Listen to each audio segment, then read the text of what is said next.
Hello everyone, कैसे हैं आप लोग। I hope all of you are fine, we are fine too. So आज हम समझेंगे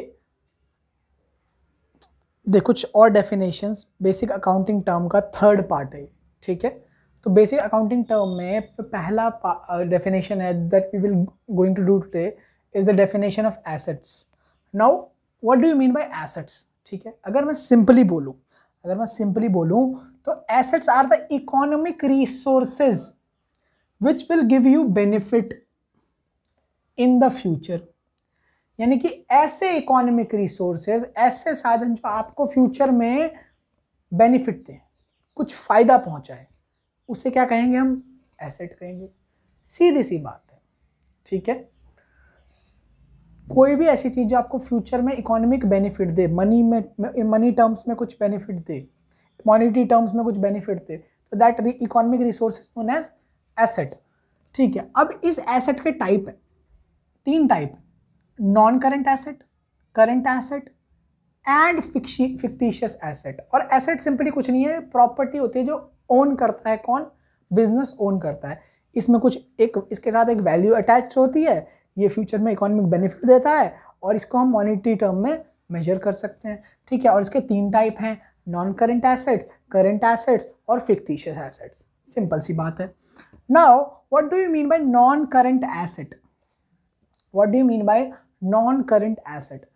ठीक है, तो एक लाइन पढ़ते हैं और समझते हैं साथ के साथ। नॉन करंट एसेट्स मैंने NCA लिख दिया है, आप समझ जाना। Non current assets are those assets which are held by an enterprises not with the purpose to resell. Not important है, not is the important word over here. So not with the purpose to resell, यानी कि जो ये asset है, non current asset, वो economic resource है जो हमने हेल्ड कर रखा है, लेकिन हमारी इंटेंशन इसको बेचने की नहीं है। तो क्यों, क्या इंटेंशन है हमारी? हमारी इंटेंशन है held either as a investment or to facilitate business operations. यानी कि या तो हम इसको एज अ इन्वेस्टमेंट रखते हैं, क्योंकि मेरे बिजनेस ने कहीं दूसरी जगह इन्वेस्टमेंट कर रखी है, तो वो एक नॉन करंट एसेट हो जाएगा। या टू फैसिलिटेट बिजनेस ऑपरेशंस, हमारे बिजनेस को चलाने के लिए जो भी काम होता है हमारे बिजनेस को चलाने के लिए, हम उसको, इस नॉन करंट एसेट को यूज करते हैं उस बिजनेस को चलाने में, ठीक है। हमारे बिजनेस के यूज के लिए हम इसको इस्तेमाल करते हैं नॉन करंट एसेट्स को।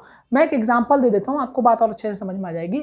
Suppose you have an computer in the office and you are using that computer to do your business work, so that computer will be considered as that computer will be considered as non-current asset unless you haven't purchased it to resell. तो अगर आपने computer बेचने के लिए नहीं खरीदा, यानी कि आपका कंप्यूटर बेचने का ही बिजनेस नहीं है, तो वो नॉन करंट एसेट होगा। यानी कि आपका बिजनेस नहीं है कंप्यूटर बेचने का, लेकिन आप उसको यूज करते हैं अपने बिजनेस के लिए और आपने उसे लॉन्ग टर्म पर्पज से लिया है कि लॉन्ग टर्म में अपने बिजनेस में यूज करूंगा, अपने बिजनेस का काम इस एसेट से करूंगा, तो उसको नॉन करंट एसेट कहते हैं। सिंपल सी बात है, ठीक है। अब नॉन करंट एसेट के भी कुछ एग्जांपल्स हैं, कुछ इसको अलग अलग भागों में क्लासिफाई कर दिया गया है। एक बोल दिया गया है फिक्स एसेट्स, एक बोल दिया है नॉन करंट इन्वेस्टमेंट, उसके बाद बोल दिया है गया है long term loans and advances, या अदर नॉन करंट एसेट्स। तो ये सारे क्या हैं? एग्जाम्पल्स हो गए हैं किसके? नॉन करंट एसेट्स के, ठीक है।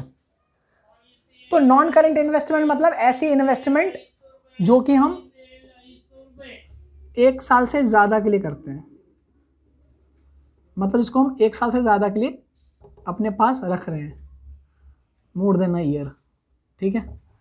Long terms loan and advances, हमने किसी को लंबे टाइम के लिए लोन दे रखा है, लंबे टाइम के मतलब उसकी रीपेमेंट जो है वो करेगा 1 साल के बाद, तो उसको long terms loans and advances कहते हैं। या कुछ और ऐसे नॉन करंट एसेट्स होते हैं जो कि इस डेफिनेशन में फिट हो जाते हैं, कि जिसको हमने रीसेल करने के पर्पज से नहीं खरीदा और जिसको हमने अपने बिजनेस ऑपरेशंस को चलाने के लिए रखा है, या कोई इन्वेस्टमेंट, ठीक है। तो सबसे पहले जो हमारा इसमें हमें समझना है फिक्स एसेट्स क्या होते हैं। तो फिक्स एसेट्स वो नॉन करेंट एसेट्स होते हैं जो कि रीसेल के पर्पस से नहीं रखे जाते हैं। It is not held for resale and it is held with the purpose to increase the earning capacity of the business. ये हमने क्यों रखा है कि हमारा पर्पस है कि हमें इंक्रीज करनी है अर्निंग कैपेसिटी हमारे बिजनेस की। इसका एग्जाम्पल दे देता हूँ मैं आपको बहुत बेहतरीन सा, ठीक है। सोचिए आपके पास मशीनरी है, एक मशीन है, उस मशीन से आप गुड्स बनाते हो, सामान बनाते हो और उसको बेचते हो। आप माल बनाते हो कुछ और उस माल को बेचते हो बाहर, तो इससे क्या होगा, आपकी अर्निंग कैपेसिटी बढ़ेगी, ठीक है। आपने एक अच्छी लोकेशन पे एक ऑफिस ले लिया, एक बिल्डिंग ले ली जहां पे आपने अपना ऑफिस खोला है, ठीक है। उससे क्या होगा, आपकी लोकेशन अगर अच्छी जगह लोकेशन है आपके बिजनेस की, तो वहां पे आपकी सेल ज़्यादा होगी, तो उससे भी आपकी अर्निंग कैपेसिटी बढ़ रही है, ठीक है। तो फिक्स एसेट्स का मतलब है क्या, जो कि आपकी अर्निंग कैपेसिटी बढ़ाने के लिए होता है और उसको रीसेल के पर्पज से नहीं खरीदते हैं, ठीक है। इस फिक्स एसेट के भी दो टाइप होते हैं, एक होता है टैंजेबल, एक होता है इंटैंजेबल। टैंजेबल का मतलब है जिसे छू सके, देख सकें और टच कर सकें, ठीक है, जिसे टच कर सकें, ठीक है, उसे कहते हैं टैंजेबल एसेट। एग्जाम्पल जिसे छू सकते हैं क्या हो सकता है, वो मशीनरी हो सकता है, प्लांट एंड इक्विपमेंट हो सकता है, बिल्डिंग हो सकता है आपका, you can touch the building, you can see the building, है ना। On the contrary, on the other hand, intangible assets are those assets which cannot be seen or touched. मतलब इनकी कोई फिजिकल एग्जिस्टेंस नहीं होती है, they have no physical existence.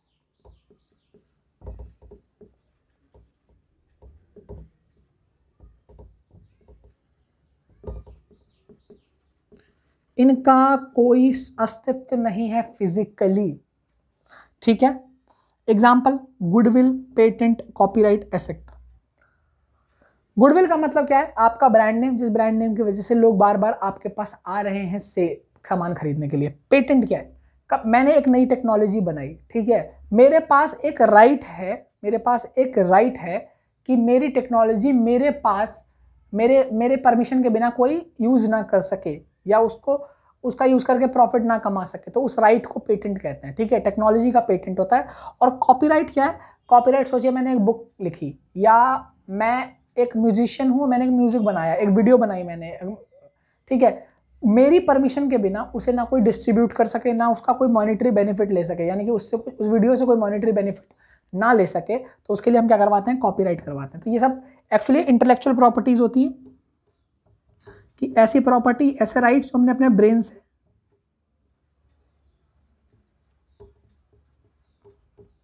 ऐसी property जो हमने बनाया है अपने इंटेलेक्ट से, इंटेलेक्ट मतलब आपकी बुद्धि से, तो इंटेलेक्चुअल प्रॉपर्टी इसीलिए कहते हैं, ठीक है।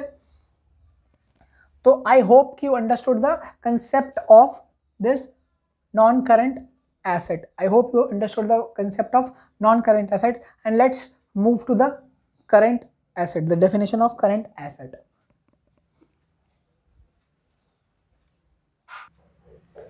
ठीक है, तो अब हम समझते हैं करंट एसेट को, समझ लेते हैं करंट एसेट क्या है।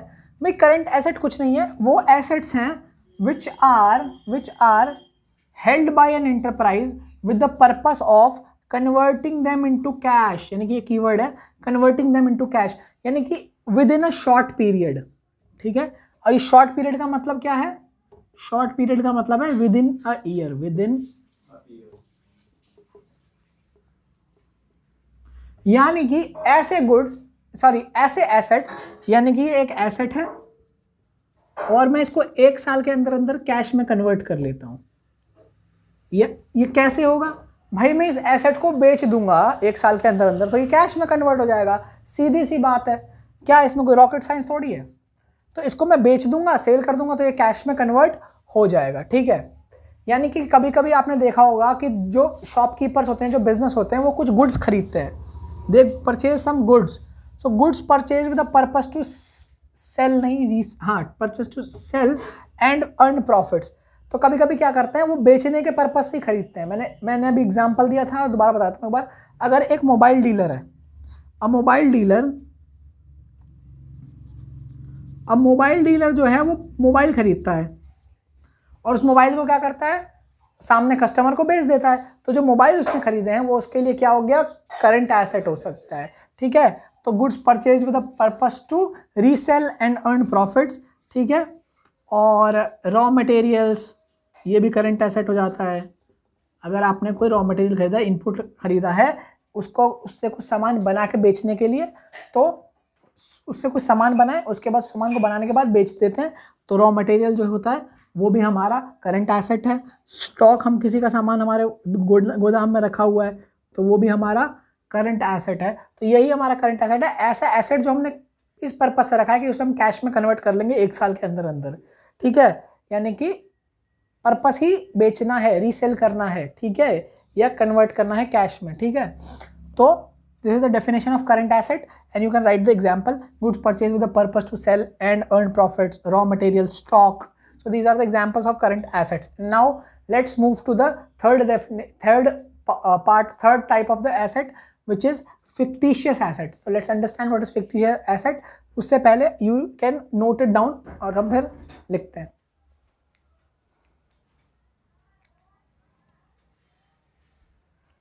ठीक है, तो समझते हैं अभी fictitious assets। ठीक है, third type of asset fictitious asset। मुझे इस एसेट को एसेट कहते हुए थोड़ी सी झिझक होती है, क्योंकि एक्चुअली ये एसेट होता ही नहीं है, ये एक्चुअली एसेट होता ही नहीं है मेरे हिसाब से। ठीक है, लेकिन अब आपकी बुक में इसे एसेट की तरह क्लासिफिकेशन में दे रखा है। मैं समझाता हूँ कैसे, और मुझे क्यों झिझक हो रही थी अभी आपको समझ में आ जाएगा जैसे इस टॉपिक को मैं समझाऊंगा। ठीक है, हो सकता है आपके मन में भी सेम फीलिंग आ जाए इस टॉपिक को लेके कि ये अरे ये कैसा एसेट है, क्या बेकार की बातें कर रहे हो आप, इसको एसेट की कैटेगरी में क्यों डाल रहे हो आप। समझाता हूँ आपको मैं। पहली बात तो ये समझ लो कि ये एसेट बस अकाउंटिंग एंट्री से आया है, यानी कि किताब में मैंने एक अकाउंटिंग एंट्री लिख दी और ये एसेट आ गया। बताओ कैसा एसेट है ये, मतलब मैंने अकाउंट में एंट्री करी है और ये एसेट है मेरा। ठीक है, दूसरी बात, ना ये टेंजेबल है ना ये इंटेंजेबल है। अब कमाल की बात है, मतलब अगर इसे हो सकता है कि बुक में आया हो तो हम इसे देख नहीं सकते, टच नहीं कर सकते, तो हो सकता है ये इंटेंजेबल हो। ऐसा मन में ख्याल आ जाता है लोगों के कि अरे ये इंटेंजेबल होगा इसीलिए तो बस अकाउंटिंग एंट्री से आया बस हम, लेकिन इसको देख नहीं सकते। जैसे हम सॉफ्टवेयर को नहीं देख सकते, जैसे हम कॉपीराइट को नहीं देख सकते, गुडविल को नहीं देख सकते, हो सकता है इसको भी ना देख सकते हो। लेकिन दूसरी लाइन क्या कहती है, ना ये टैंजेबल है ना ये इंटेंजेबल है, तो it is neither tangible nor intangible. तो फिर कैसे कोई ये एसेट हो गया। बेसिकली होता क्या है, ये लॉसेस हैं। ये क्या है, लॉसेस, नुकसान। ये वो लॉसेस हैं जिसे हमने पूरा का पूरा नहीं लिखा है उस साल में जिस साल का ये लॉस है। तो these are the losses not written off in the year in which they are incurred. मैंने जिस साल में ये लॉस हुआ है उस साल में हमने पूरा का पूरा लॉस बुक नहीं किया है ना, लेकिन इसे हमने उस एक साल के लॉस को हमने कई आगे के सालों में एडजस्ट करते करते बार बार में लिखा है। अब ये कैसे हो सकता है, ये कैसे हो सकता है। ठीक है, ये भी बड़ा अच्छा इंटरेस्टिंग कॉन्सेप्ट है फिक्टिशियस एसेट का। एग्जांपल के तौर पे यही समझाता हूँ, डेफर्ड रेवेन्यू एक्सपेंडिचर या एक्सपेंडिचर या एडवर्टीजमेंट एक्सपेंडिचर। पहले तो मैं ये लाइन समझाता हूँ थोड़ा सा आपको। लॉसेज हैं, समझ लीजिए आपको 10 करोड़ का एक लॉस है, ठीक है, और आप इस 10 करोड़ के लॉस को एक साथ अपनी किताबों में नहीं दिखाना चाहते। आप चाहते हैं कि 2 करोड़ का ही लॉस मैं इस साल दिखाऊं और बाकी जो बचा हुआ 8 करोड़ का लॉस है वो मैं अगले 4 सालों में दिखा दूं, 4 इयर्स में दिखा दूं, है ना। तो ये 2 करोड़ का तो आपका लॉस इस साल का है, ये एक्सपेंस हो गया, ये आपका खर्चा हो गया। लेकिन जो ये 8 करोड़ है इसको क्या, ये क्या हो जाता है आपका फिक्टिशियस एसेट्स हो जाता है। अब आपको लग रहा होगा कि ये तो कोई एसेट हुआ ही नहीं, ये कैसा एसेट हुआ, ये कैसा एसेट हुआ। तो मैं ना इस एग्जांपल को एक बार बताऊंगा तब आपको थोड़ी क्लैरिटी आएगी कि ये कैसे हुआ। यहां पे लिखा है कि deferred revenue expenditure such as advertisement expenditure, ठीक है, यानी कि एडवर्टीजमेंट पे मैंने कोई खर्चा किया उसको मैंने बोल रहा हूं कि फिक्टिशियस एसेट है मेरा। ठीक है, क्योंकि एसेट की डेफिनेशन क्या होती है, कोई भी ऐसी चीज जो आपको फ्यूचर में इकोनॉमिक बेनिफिट दे। ठीक है, सोचिए आपने अपने बिजनेस के लिए सलमान खान को ब्रांड एम्बेसडर चुना and Salman Khan is charging you 5 crore rupees 5 crore rupees advertisement expense.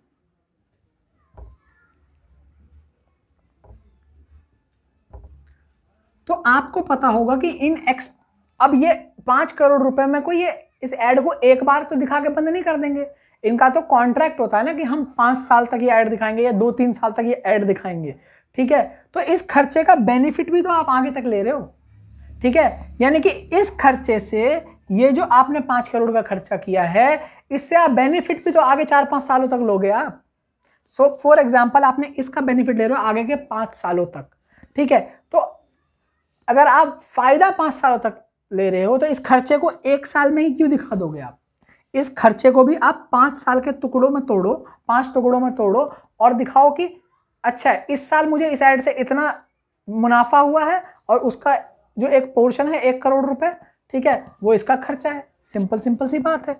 यानी कि सलमान खान ने जब 5 करोड़ रुपए लिए तो आपने बोला कि ठीक है 1 करोड़ तो इस साल का खर्चा है, तो ये तो आपका इस साल का एक्सपेंस हो गया। लेकिन बाकी जो 4 करोड़ रुपए हैं उसे मैं अगले साल 4 टुकड़ों में, मतलब अगले साल से 4 टुकड़ों में बांट के 1 करोड़ 1 करोड़ 1 करोड़ 1 करोड़, ठीक है, ऐसे मैं इसको अपने किताबों में लिखूंगा। हर साल 1-1 करोड़ का एक्सपेंस मैं अपनी किताबों में दिखाऊंगा। मैं एक साथ नहीं दिखाना चाहता क्योंकि बेनिफिट भी मैं लंबे समय तक ले रहा हूं, ठीक है। तो अब आप देखो कि ये एडवर्टीजमेंट एक्सपेंडिचर आपको फ्यूचर इकोनॉमिक बेनिफिट दे रहा है कि नहीं दे रहा। इसको एसेट इस हिसाब से कहना चाहिए कि नहीं कहना चाहिए? कोई भी ऐसा इकोनॉमिक रिसोर्स आपको फ्यूचर इकोनॉमिक बेनिफिट दे, तो it is giving you the future economic benefit.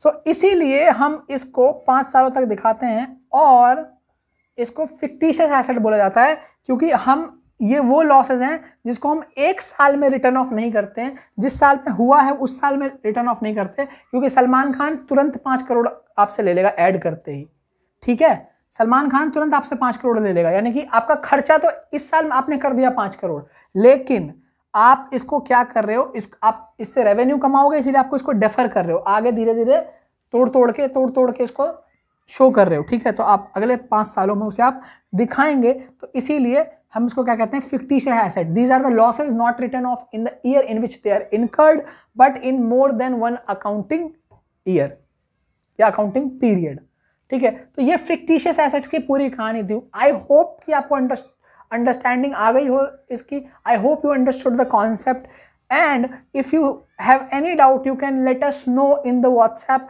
We will give our WhatsApp number in the description, okay. तो आप इसको नोट कर लीजिए, ठीक है, आप इसको नोट कर लीजिए।